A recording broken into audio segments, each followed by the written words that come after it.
All rise. Veuillez vous lever.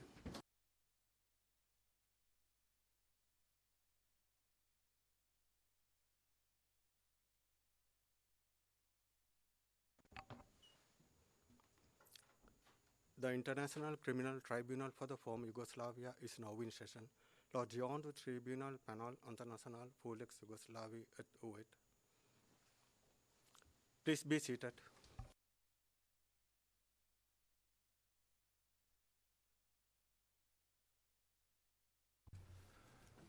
Good morning to everyone in and around this courtroom. Mr. Registrar, would you please call the case? Good morning, Your Honours. I call case number ICTY 0992T, the prosecutor versus Ratko Mladic. Thank you, Mr. Registrar. Mr. ICTY, it was announced that you would like to address the court. That's correct, Your Honours. With Your Honours' leave, Mr. Lead Counsel Branko Lukic and I ask leave to read into the record our notice of exception to proceedings, which was filed last night. Mr. Ivitic, yes. The notice of exception has been filed, has been distributed. It is a public filing, so everyone can take notice of what you brought to the attention of this court. We have considered the content of it, and the chamber finds that there's no need to repeat that. As long as we have on the record that Your Honours have read it, that's all I Yes. ask. We have it, we have received it, and it's a public filing. Thank you very much, Your Honour.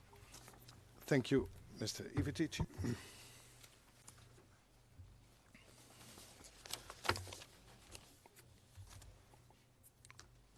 Before we continue, and it was not even on the record, Mr. Ivitic, that you were there, because I'd like to put on the records the appearances I see for the prosecution, Mr. McCloskey, Mr. Tiger, Mr. Weber, Ms. Hassan, Mr. Traldi, and of course supported by your support team.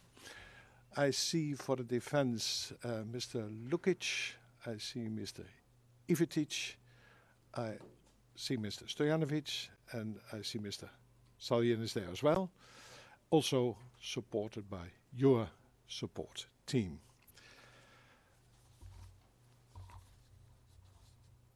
We are sitting today to deliver the Chamber's judgment in this case.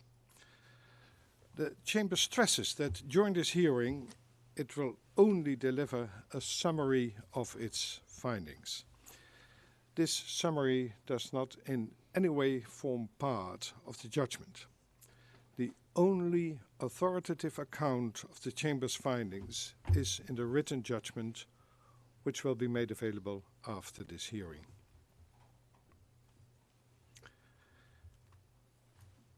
The accused, Ratko Mladic, was indicted on the 24th of July and the 16th of November 1995. He was arrested in Serbia on the 26th of May 2011, almost 16 years after the initial indictments. His trial began on the 16th of May 2012, and the hearing of evidence lasted for over 4 years. Between the 5th and the 15th of December 2016, the parties presented their closing arguments. The Chamber set for 530 trial days, during which it received the evidence of 592 witnesses and nearly 10,000 exhibits. The Chamber also took judicial notice of approximately 2,000 adjudicated facts. The accused stood trial for 11 counts of crimes allegedly committed in his capacity as the commander of the main staff of the Army of the Bosnian Serb Republic, also known as the VRS, between the 12th of May 1992 and 30th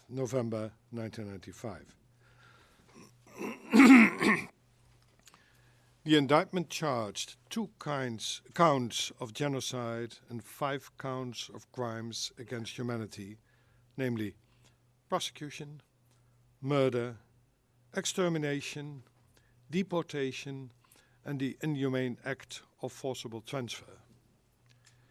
It also charged 4 counts of violations of the laws or customs of war, namely murder, acts of violence the primary purpose of which was to spread terror among the civilian population, unlawful attacks on civilians, and the taking of hostages. The geographical scope of the indictment included Sarajevo, Srebrenica, and 15 municipalities in Bosnia and Herzegovina. The prosecution alleged that the accused participated in 4 joint criminal enterprises, also known as JCEs, which I'll now summarize.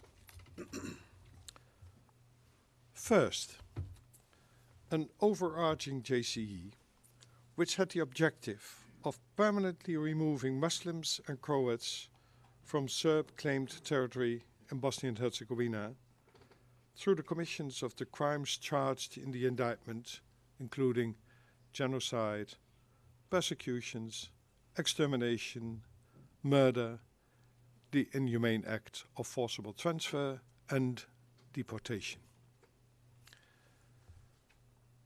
Second, a Sarajevo JCE, which had the objective of spreading terror among the civilian population through a campaign of sniping and shelling as charged in the indictment, including through murder, acts of violence, the primary purpose of which is to spread terror among the civilian population, and unlawful attacks on civilians. Third, a Srebrenica JCE, the objective of which was the elimination of Bosnian Muslims in Srebrenica through the crimes charged in the indictment, including genocide, persecutions, extermination, murder, the inhumane act of forcible transfer, and deportation. Fourth, a hostage-taking JCE, the objective of which was taking UN personnel hostage to prevent NATO from conducting airstrikes against Bosnian Serb military targets through the crime of taking of hostages as a war crime. In addition, the prosecution charged the accused with having planned, instigated, ordered, and/or aided and abetted the crimes in the indictment. Finally, it also charged the accused as a superior pursuant to Article 7.3 of the statute. The Chamber will now briefly summarize its findings. The Chamber will begin by addressing its factual and legal findings with regard to the crime base in each component of the case, and then turn to its findings concerning the responsibility of the accused. The Chamber found that there was an armed conflict in the territory of Bosnia and Herzegovina throughout the period relevant to the indictment as required pursuant to Article 3 of the statute.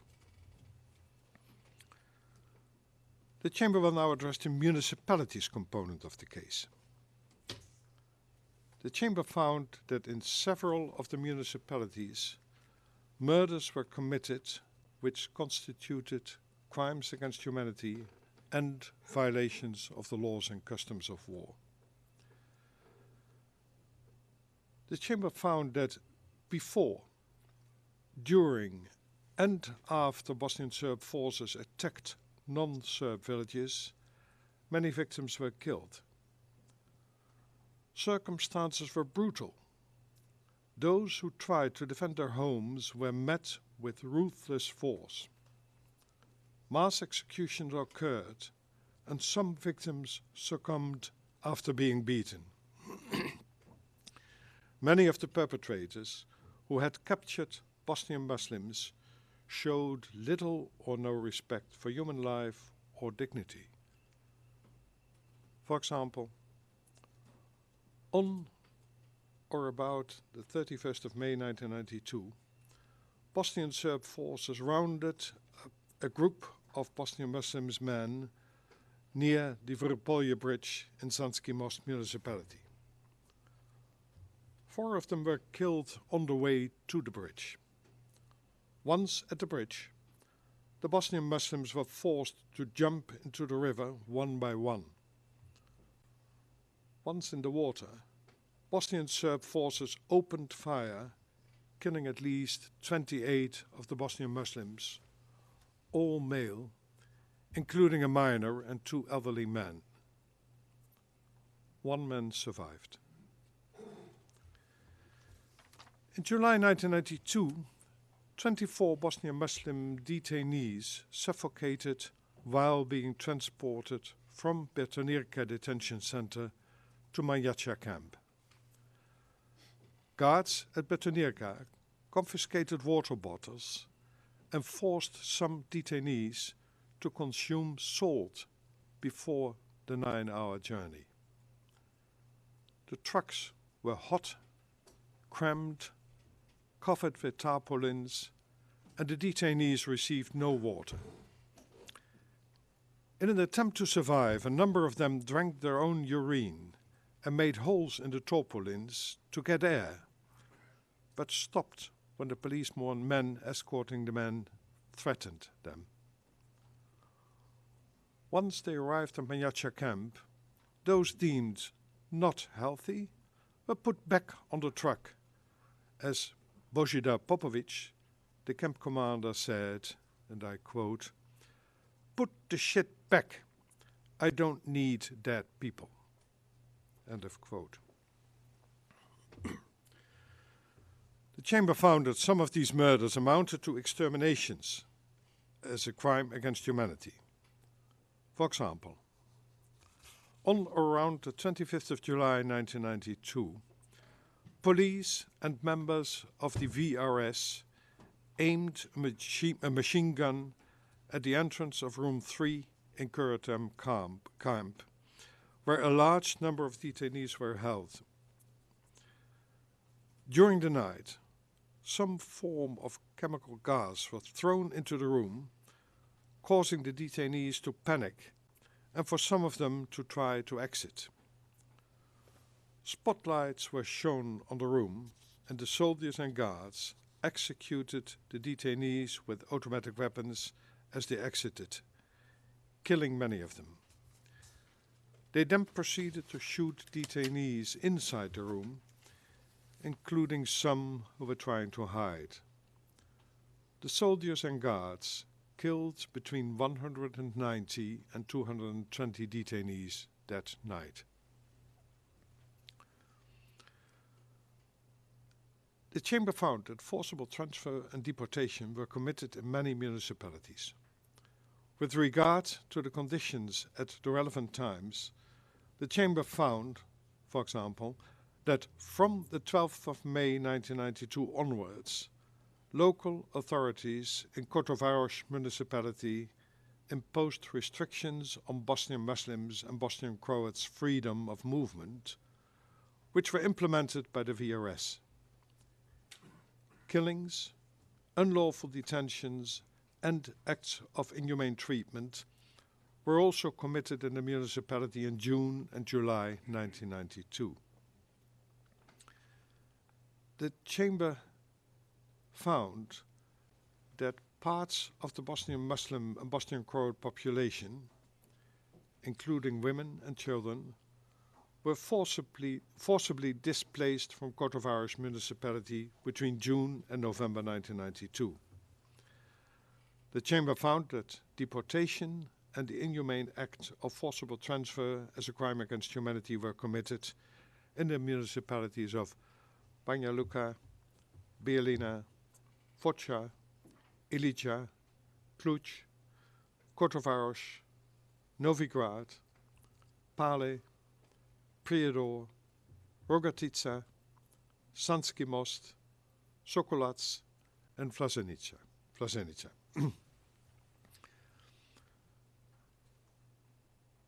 Turning now to the charge of persecution, the Chamber found detention and cruel and inhumane treatment on the basis of political, racial, or religious grounds.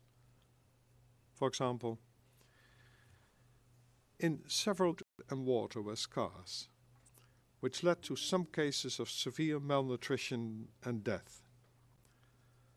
Sanitation facilities were bathroom facilities only once a day, and there was no consideration for hygiene or preventing the spread of eaten, sometimes with implements such as brass knuckles and iron bars.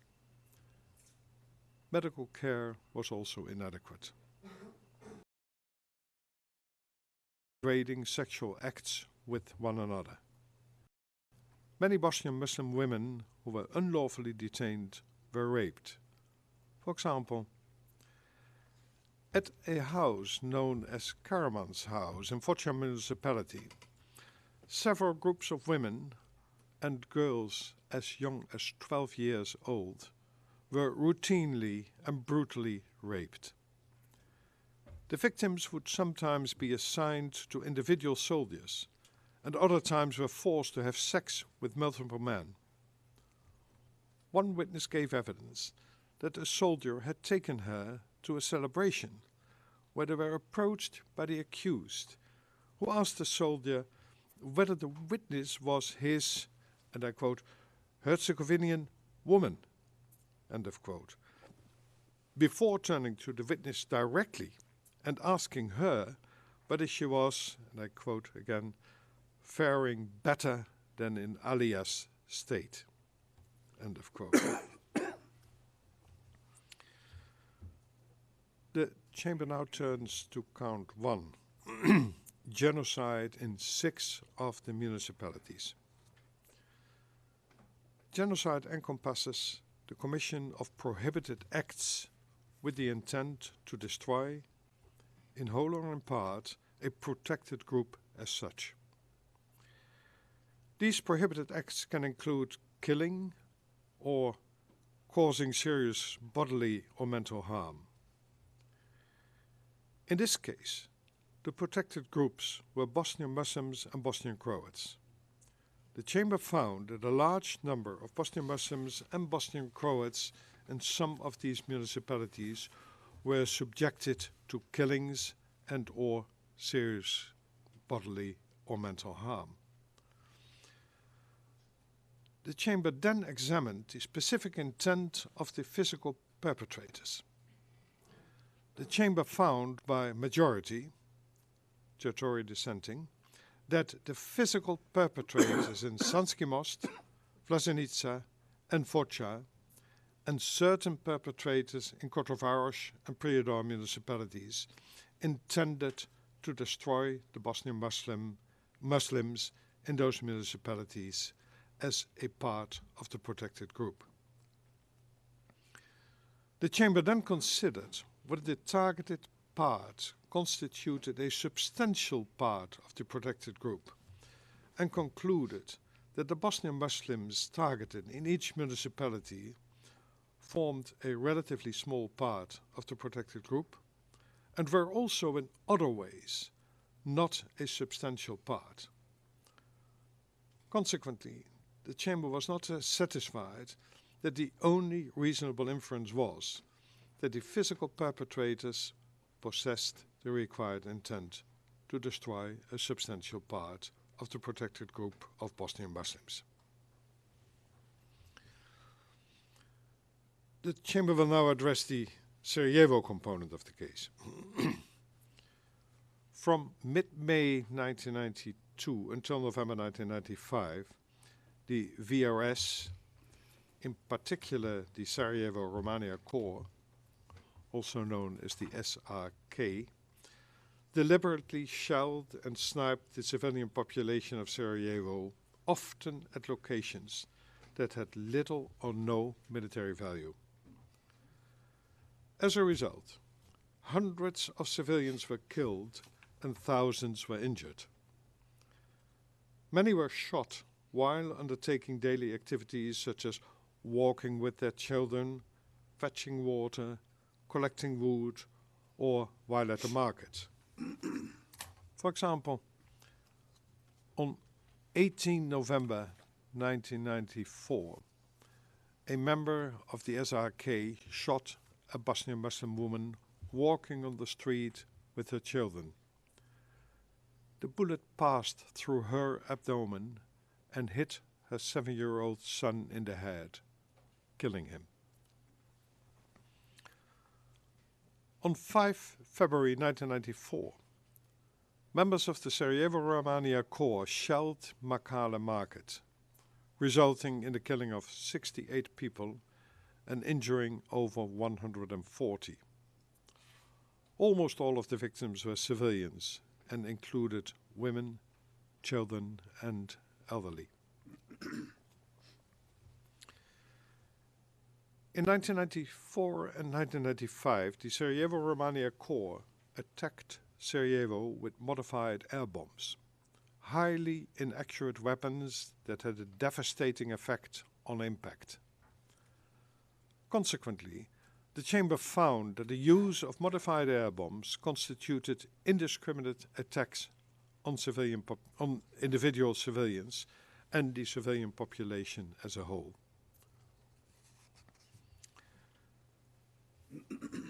The Chamber, having considered the nature, manner, timing, location, and duration of these sniping and shelling attacks, found that it was the intention of the perpetrators, all members of the Sarajevo-Romania Corps, to target civilians and to shell the city in an indiscriminate manner. The hardships the people of Sarajevo suffered were considerable. They routinely lacked basic necessities such as food, water, gas, and electricity. They were made to live in a state of constant distress. Every time they or their loved ones left their homes, they wondered if they would be targeted by sniper or artillery fire. Taking all of this into consideration, the Chamber found that the members of the SRK intended to spread terror among the population of Sarajevo, and that the infliction of terror was the primary purpose of sniping and shelling. The Chamber found that members of the SRK committed murder, unlawful attacks on civilians, and terror as violations of the laws or customs of war, and murder as a crime against humanity. The Chamber will now turn to the Srebrenica component of the case.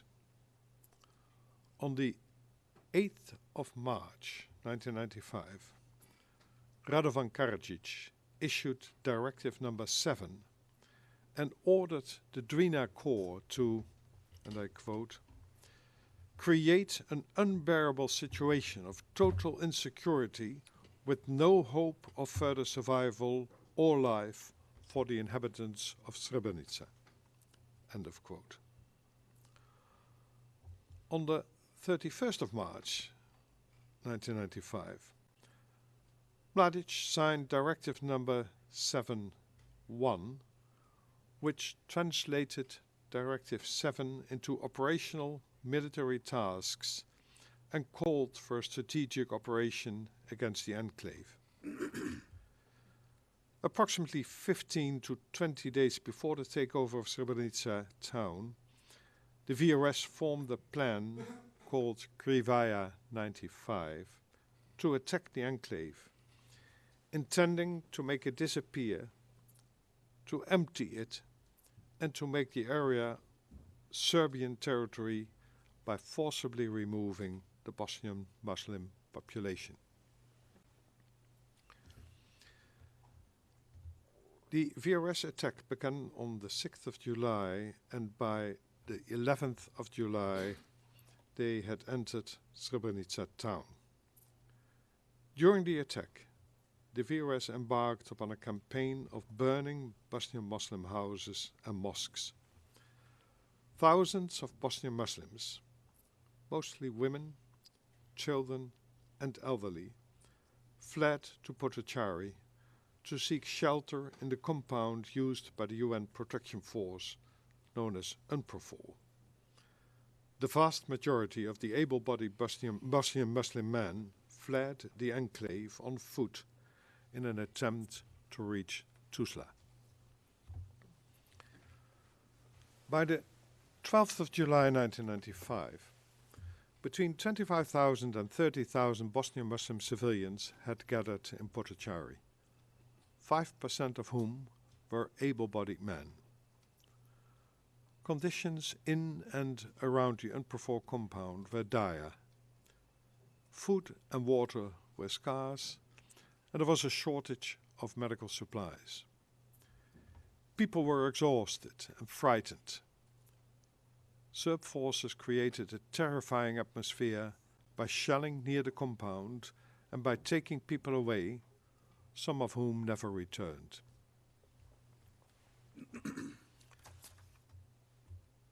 From 11 to 12 July 1995, 3 meetings took place at Hotel Fontana in Bratunac between the VRS, UNPROFOR Dutchbat officers, and individuals selected to represent the Bosnian Muslims to discuss what was described as the evacuation of the civilian population in Potocari.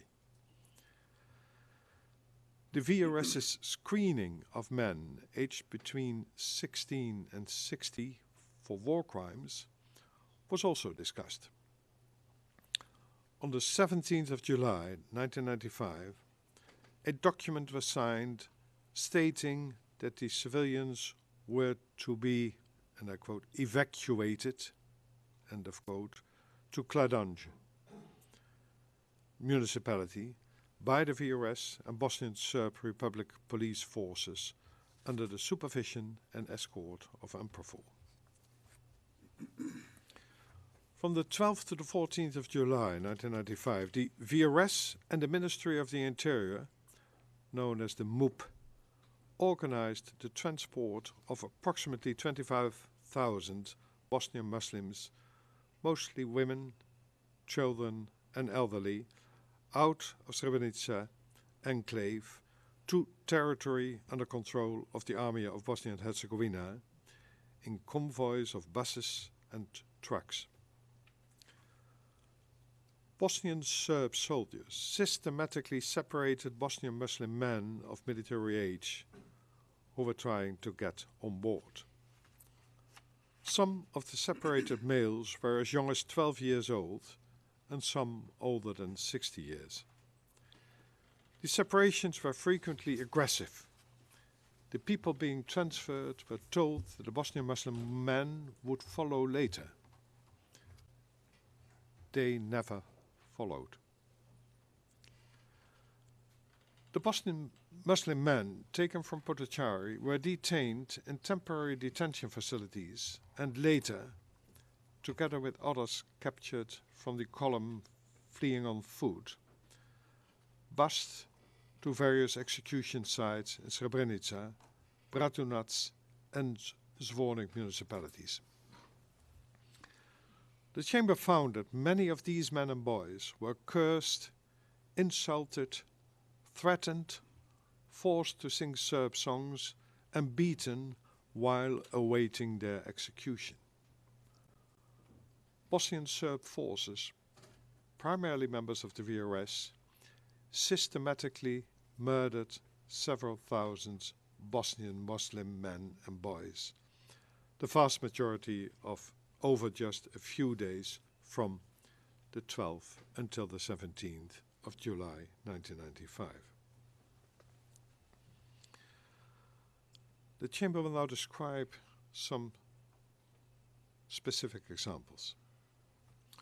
On 13 and 14 July 1995, approximately 1,000 unarmed Bosnian Muslim males, including children and elderly, were executed in Kravica warehouse. On 16 July 1995, between 1,000 and 1,200 Bosnian Muslim civilians at the Branjevo military farm were summarily executed. Prior to the execution, some of them had their hands tied, were blindfolded, and forced to pray in, and I quote, the Muslim manner, end of quote. On the very same day, approximately 500 Bosnian Muslim men and 2 women were executed inside Pilica Cultural Center.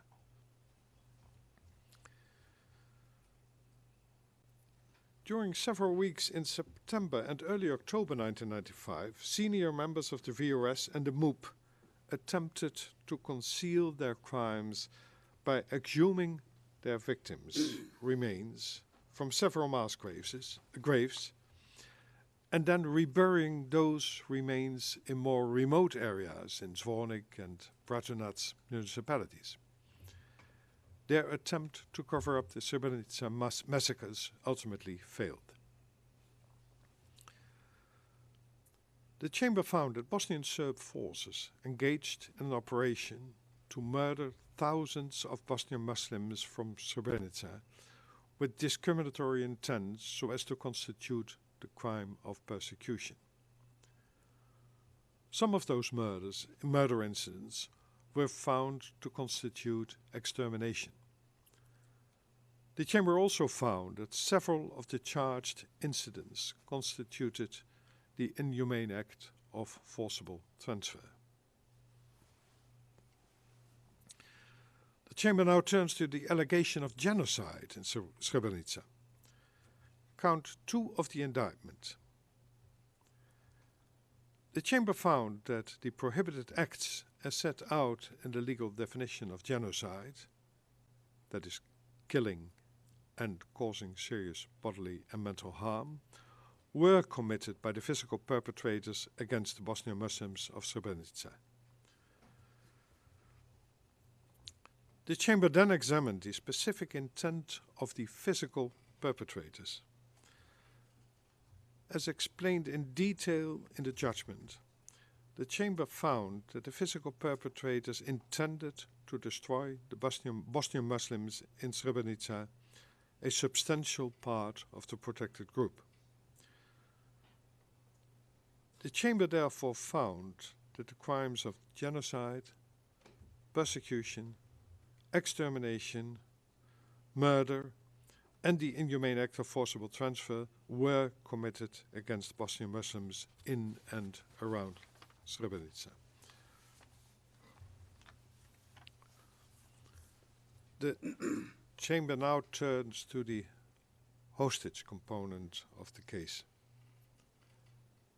Between the 25th of May and the 24th of June 1995, VRS soldiers and officers, including members of the military police and Bosnian Serb police officers, arrested and detained between 260 and 400 UN military observers, known as UNMOs, and UNPROFOR personnel, all in Bosnia and Herzegovina. The UNMOs arrested by police officers were placed in VOS custody. Some were tied with chains or handcuffs, at times at gunpoint, outside locations of strategic and military importance, while others were told they would be killed if NATO were to launch further airstrikes. Some of the UN personnel were filmed. Threats were also directly communicated to UN officials. The UN personnel were detained in order to, inter alia, exert leverage over NATO to stop airstrikes. Between the 2nd and the 24th of June 1995, the VOS and in particular the accused, ordered the release of UN personnel pursuant to an order from Karadzic. The perpetrators knew that UNMO and UNPROFOR personnel were taking no active part in the hostilities when captured and placed in detention, and that they were entitled to the protection of Common Article 3 of the Geneva Conventions. The Chamber found that these acts constituted the crime of hostage-taking, a violation of the laws or customs of war, punishable under Article 3 of the statute.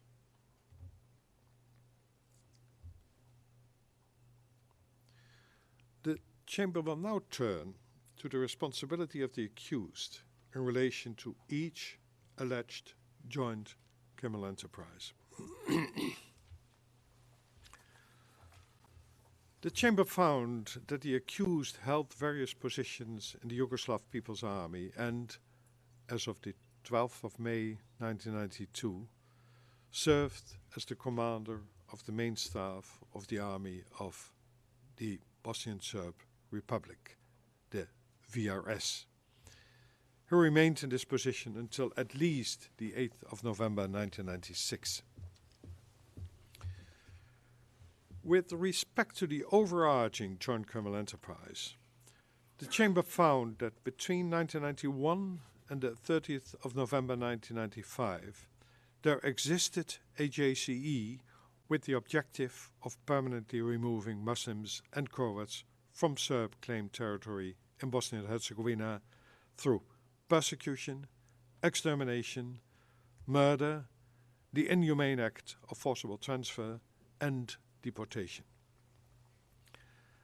Having assessed inter alia the statements, speeches, and conduct of the accused and the Bosnian Serb leadership, and the acts committed by the physical perpetrators, the Chamber found that the evidence did not support a finding that the crime of genocide formed part of the objective of the overarching JCE.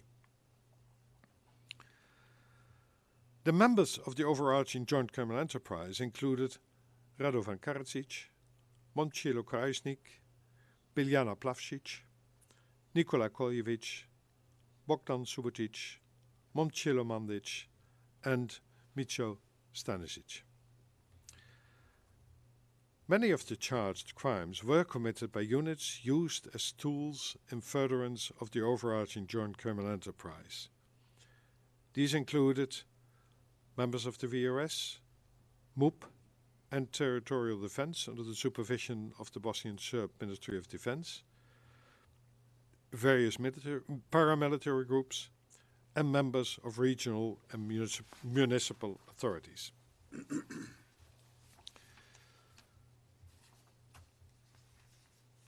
The Chamber now turns to the accused's responsibility for the crimes which were found to have been committed in the municipalities component of the case.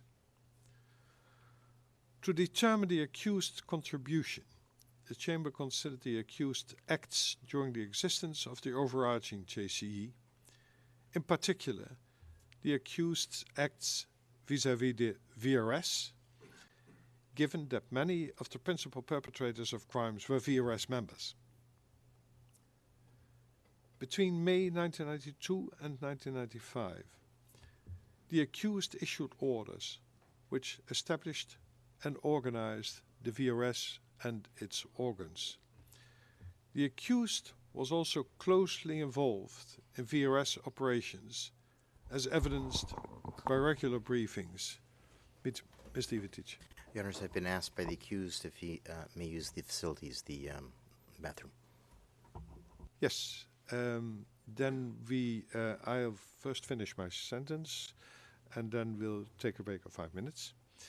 I think I started my sentence by saying the accused was also closely involved in VRS operations, as evidenced by regular briefings, meetings, and inspections, and issued orders and operational directives to VRS units as well as other groups.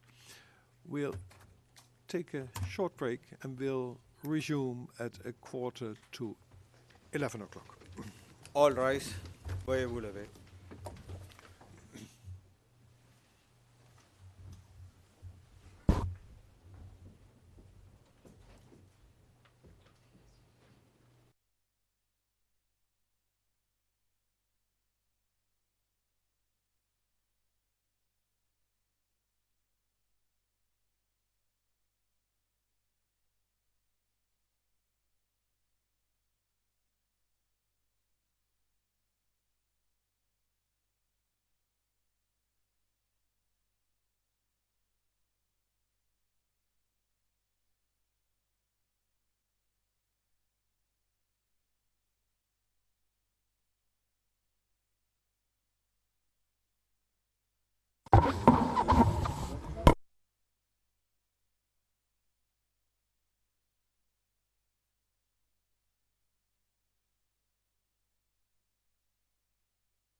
All rise. Veuillez vous lever.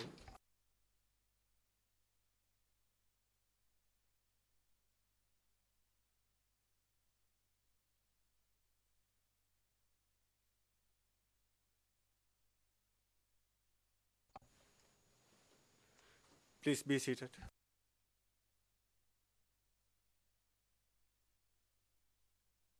Mr. Ivetić, you're on your feet. Before I give you an opportunity to say something, I'd first like to explain that the break took slightly longer because doctor's advice has been obtained, and I take it will be reported. Anything?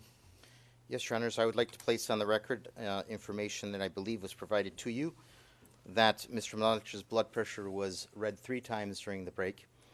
The first reading, I believe, is 175/96. The second reading done by a nurse was 180/80. And after a 15-minute break, a second reading done by a nurse was 180/80. According to both the American Heart Association and the United Kingdom Cardiovascular Association, that is called hypertensive crisis and says consult doctor immediately.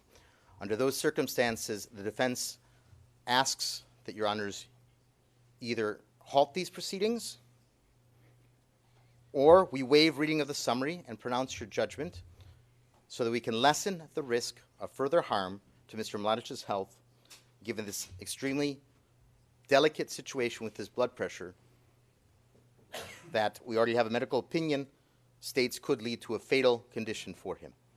We have to emphasize that twice the reading was confirmed at 180/80, which, if you could look on the internet, this is in the red area, that's right there, the very top end of the crisis area, according to the United Kingdom and the American Heart Associations. Thank you, Your Honors.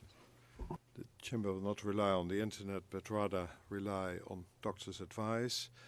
Apart from that, Mr. Ivetić, our information was that the last reading, above it was 170, not 180. That's the information we received. Your Honor's counsel is in the room at the time when it was taken. Okay, There we'll were two that were we'll done. not further discuss that. Okay. Your second request was to deliver the judgment right away without further reading any of the reasons.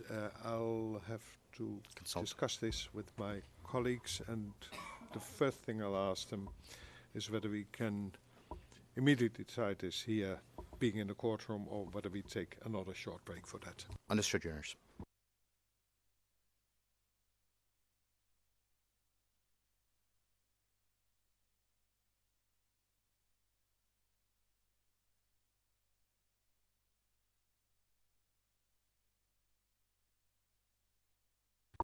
Mr. Ivetić, the Chamber has decided that we'll continue to read the judgment as we intended to do. The doctor's advice we got is that the situation is not such that medical reasons would prevent us from continuing.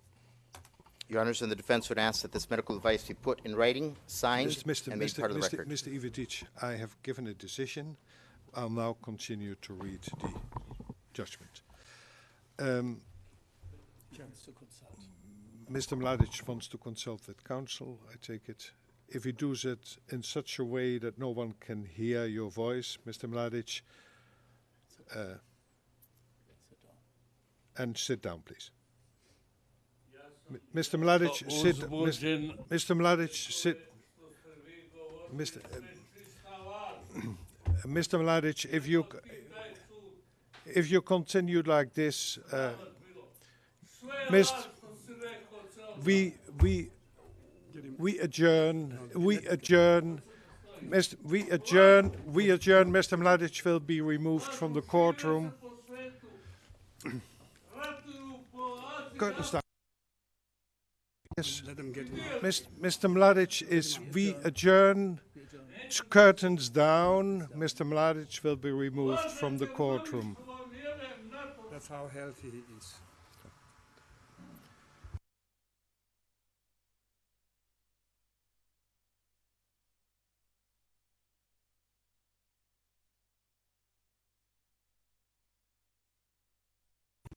continue. Lift them up. Let's try. Yes. Immediately continue.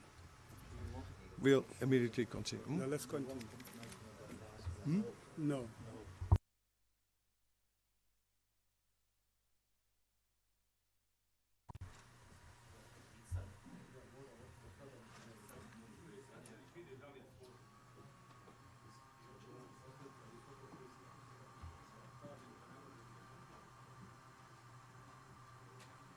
And if it is, you must cut him short.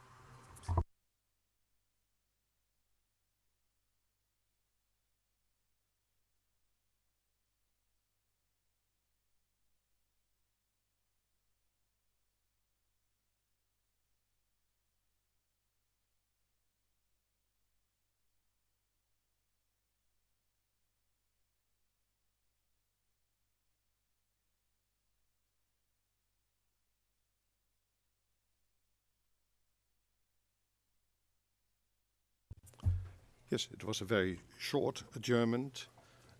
Mr. Mladic has been removed from the courtroom and has been taken to a room where there's a couch to sit on and where he's able to follow the proceedings on a screen. Mr. Ivitic. Your Honors, we would ask that again his blood pressure be measured because Mr. Ivitic, Mr. Mladic is out of the courtroom at this moment. The registry will take care of his, is responsible for his medical care. I do understand that a doctor and a nurse are nearby to meet any need in that respect. And Your Honors, then I have to state on the record, I've talked with the doctor who is who is outside there, and he assured me that this blood pressure was normal. I asked him under what standard. He refused to answer me. Mr. Ivitic, this is not the moment to further discuss this matter. It is about the medical care for Mr. Mladic under the responsibility of the registry. The chamber has received information which made it proceed as it did and will now proceed to read the judgment. And by the way, it comes to issues which I would normally expect to be dealt with by lead counsel. But Mr. Lukic, I take it that you're aware of your role and your function as lead counsel in this case.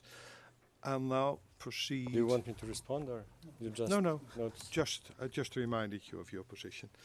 Then I'll now continue to read the judgment, knowing that Mr. Mladic has an opportunity to follow the proceedings, video and audio on a screen. I resume. The accused commanded and controlled VRS units and tasked some of them to cooperate with the MUP. He was in direct contact with members of the leadership in Serbia and members of the General Staff of the Army of the Federal Republic of Yugoslavia to ensure that the military needs of the VRS were met.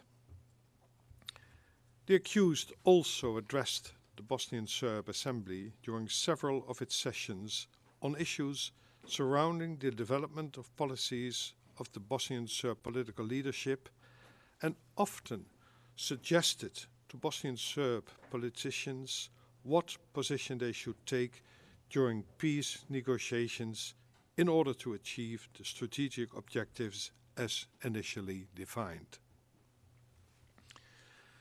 The accused further placed severe restrictions on the delivery of humanitarian aid for the civilian population from 10 April 1994 onwards by ordering all VRS units to immediately block all UNPROFOR and humanitarian organizations' activities in the territory of the Bosnian Serb Republic.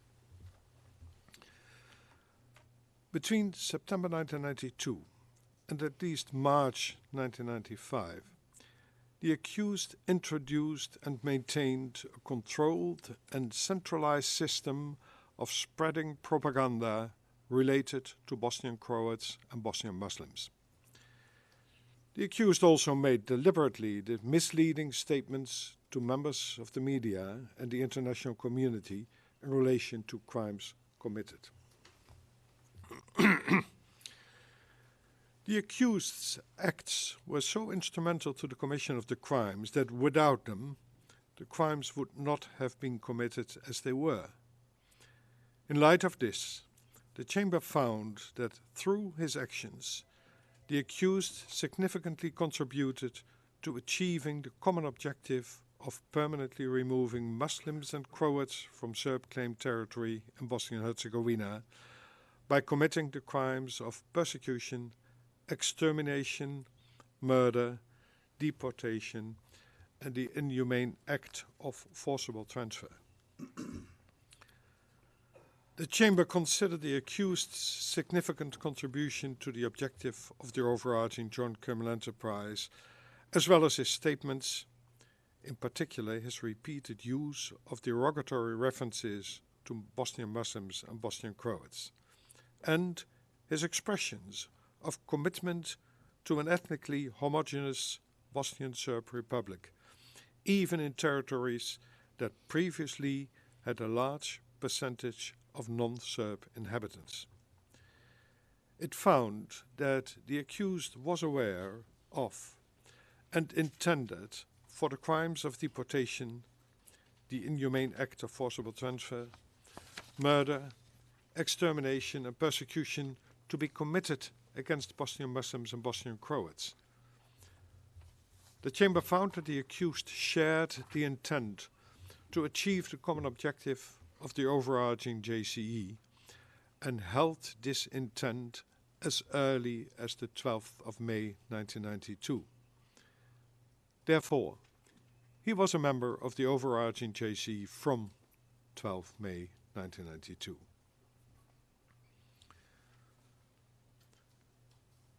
The Chamber now turns to the Sarajevo Joint Criminal Enterprise. The Chamber found that between the 12th of May 1992 and November 1995, there existed a JCE with the primary purpose of spreading terror amongst the civilian population through a campaign of sniping and shelling. The objective of this JCE involved the commission of crimes of terror, unlawful attacks against civilians, and murder.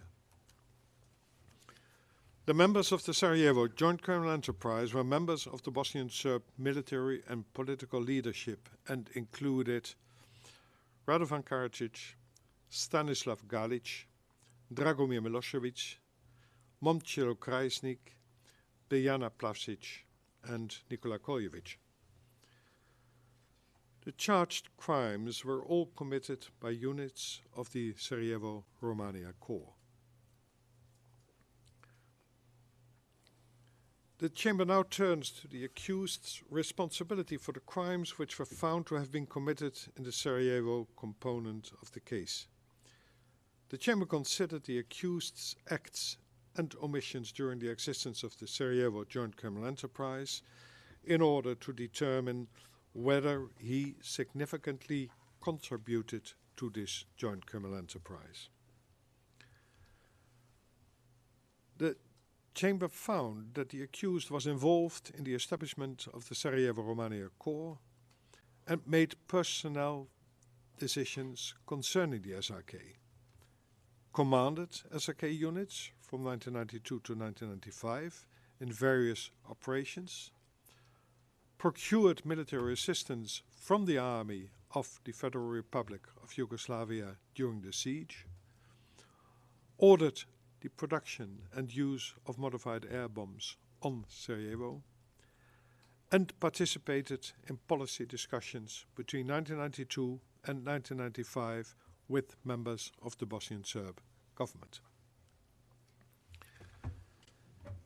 In addition, the accused participated in the dissemination of anti-Muslim and anti-Croat propaganda and provided misleading information about crimes to representatives of the international community. The accused also frequently ordered the restriction of humanitarian aid to Sarajevo and failed to take adequate steps to prevent crimes or adequately investigate and punish the perpetrators of crimes, all of whom were under his effective control. The accused's acts were instrumental to the commission of the crimes in Sarajevo. Through his actions, the accused significantly contributed to achieving the objective of the Sarajevo Joint Criminal Enterprise by way of committing the crimes of terror, unlawful attacks against civilians, and murder. In determining whether the accused shared the intent to achieve the common objective of the Joint Criminal Enterprise, the Chamber considered the accused's statements and conduct throughout the indictment period. In particular, the Chamber considered that the accused personally directed the shelling of Sarajevo that took place on the 28th of May 1992, was involved in selecting targets and directed fire away from Serb-populated areas, and commanded the Sarajevo-Romania Corps and formulated and issued directives. Further, in the spring of 1995, the accused proposed that Sarajevo be bombarded with explicit disregard for the safety of civilians. And on 6 September 1995, the accused ordered the SRK command to cut utilities supplying Sarajevo, forcing the inhabitants of Sarajevo to go outside and be exposed to sniping and shelling. The Chamber found that the accused intended to establish and carry out a campaign of sniping and shelling against the civilian population of Sarajevo. Further, the Chamber found that the accused intended this campaign to spread terror among the civilian population of Sarajevo, and that he intended to perpetrate the crimes of terror, unlawful attacks on civilians, and murder. The Chamber found that the accused held this intention throughout the indictment period. As such, he was a member of the Sarajevo Joint Criminal Enterprise. With respect to the Srebrenica Joint Criminal Enterprise, the Chamber found that there existed a JCE with the primary purpose of eliminating the Bosnian Muslims in Srebrenica by killing the men and boys and forcibly removing the women, young children, and some elderly men. In the days immediately preceding the 11th of July 1995, the objective of the Srebrenica Joint Criminal Enterprise involved the commission of the crimes of persecution and the inhumane act of forcible transfer, which occurred after the VOS attacked the enclave with a view to emptying it. By the early morning of the 12th of July 1995, the crimes of genocide, extermination, and murder also became part of the means to achieve the objective prior to the first crime being committed. In this respect, Momir Nikolic, Svetozar Kozoric, and Vujadin Popovic discussed the killings and potential execution sites on the morning of the 12th of July 1995.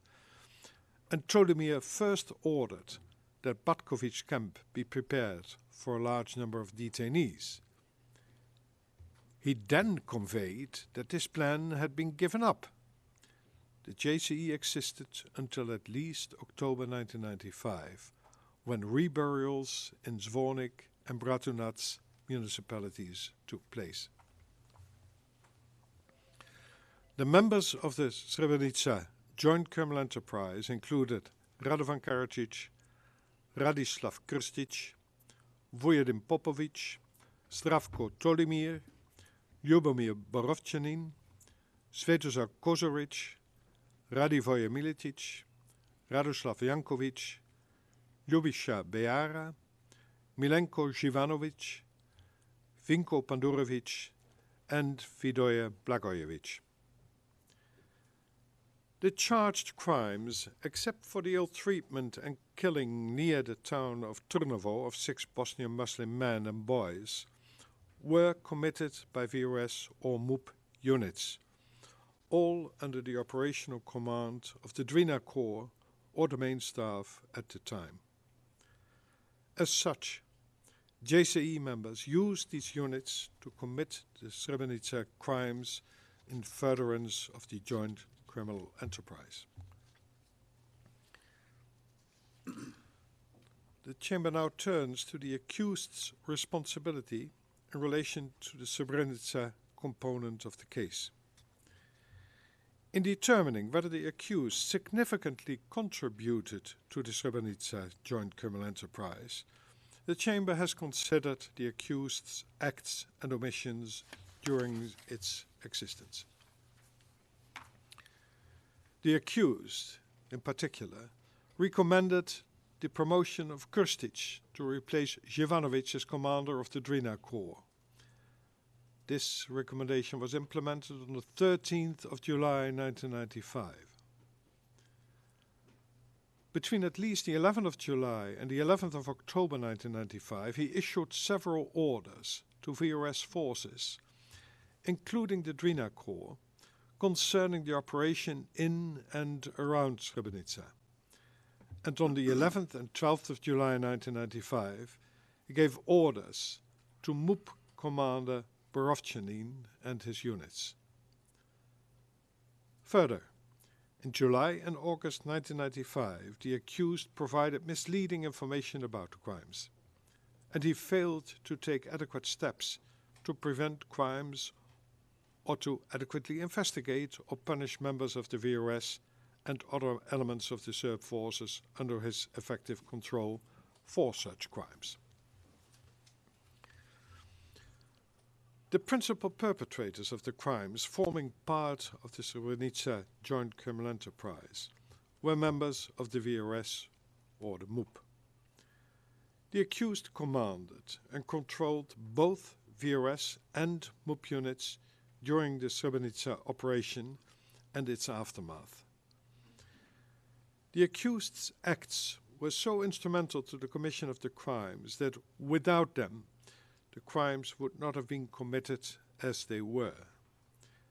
Therefore, the Chamber found that the accused significantly contributed to achieving the objective of the Srebrenica joint criminal enterprise by way of committing the crimes of genocide, persecution, extermination, murder, and the inhumane act of forcible transfer.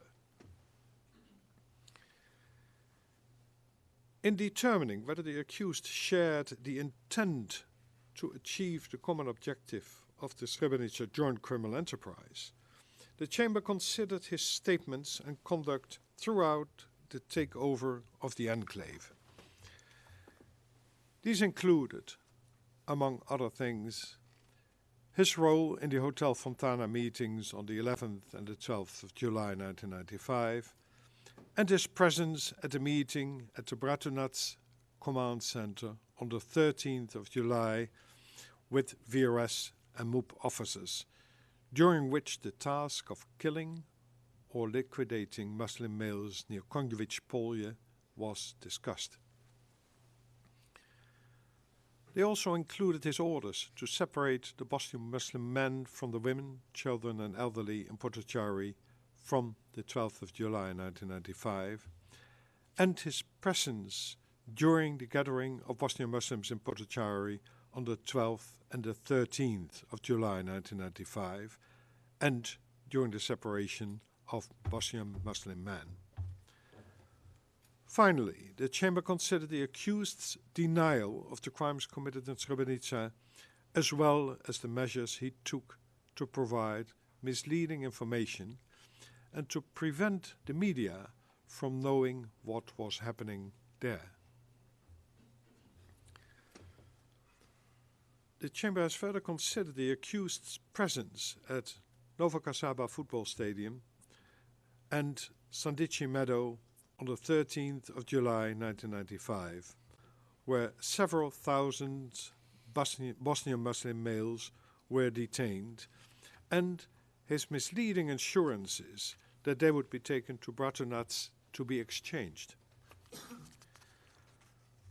The Chamber found that from at least 1994 and throughout July 1995, the accused made numerous statements expressing a need to take revenge on the Bosnian Muslims from Srebrenica, adding that they would have, and I quote, disappeared a long time ago, end of quote, had it not been for the involvement of the international community. He further stated on several occasions during the Hotel Fontana meetings that the Bosnian Muslims from Srebrenica could, and I quote again, live or vanish, end of quote, and, quote again, survive or disappear.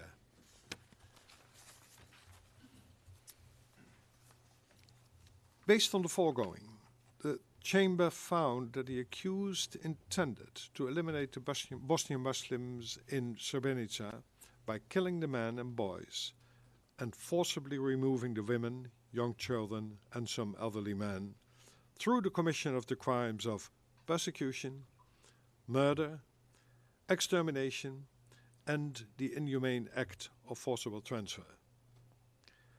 The Chamber found that the only reasonable inference was that the accused intended to destroy the Bosnian Muslims in Srebrenica as a substantial part of the protected group of Muslims in Bosnia-Herzegovina. Accordingly, the Chamber found that the accused intended to carry out the objective of the Srebrenica Joint Criminal Enterprise through the commissions of the crime of genocide and was a member of the Srebrenica Joint Criminal Enterprise.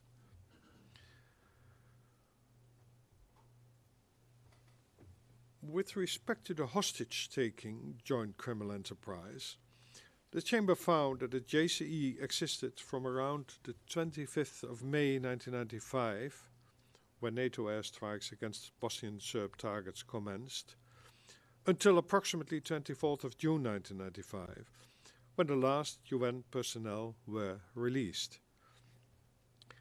This JCE had the purpose of capturing UN personnel in various parts of Bosnia and Herzegovina and detaining them in strategic military locations to prevent NATO from launching further military airstrikes on Bosnian Serb military targets.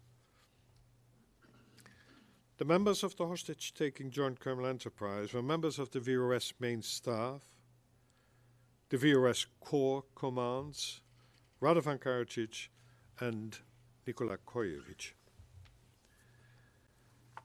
These members implemented the common objective themselves and used VRS personnel, including members of the military police, to implement the objective, the common objective. The Chamber considered that orders and their implementation, the reporting obligations by the members of the JCE, as well as their statements, established that the members of the JCE shared the intent to achieve the common criminal objective. The Chamber further found that the accused significantly contributed to the JCE's common objective. The accused was closely involved from around 25th of May 1995 and throughout every stage of the hostage-taking. He ordered VRS units to detain the UNPROFOR personnel and to place them at potential NATO airstrike targets. He also ordered the release of the detained UNPROFOR personnel and informed an UNPROFOR representative that such release was contingent on the cessation of airstrikes. The Chamber found that the accused's contributions to the hostage-taking Joint Criminal Enterprise were central to the implementation of the JCE's objective. Based on the accused statements and conduct throughout the hostage-taking incidents, the Chamber found that the accused intended the objective and the hostage-taking joint criminal enterprise to capture UN personnel and detain them in strategic military locations to prevent NATO from launching further airstrikes. The Chamber found that the accused's statements, in particular with regard to the fate of UNPROFOR personnel, were tantamount to having issued threats to continue to detain or to kill UN personnel, and that these threats were meant to end the airstrikes. The Chamber found that the accused was a member of the hostage-taking JCE.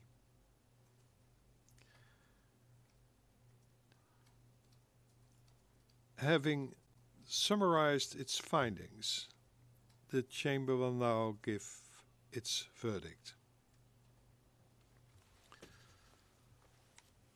For the reasons summarized during this hearing, having considered all of the facts, evidence, and arguments of the parties, as well as the statute and the rules, and based upon the factual and legal findings set out in detail in the written judgment, the Chamber finds Ratko Mladic not guilty of count 1, genocide, and guilty as a member of various joint criminal enterprises of the following counts.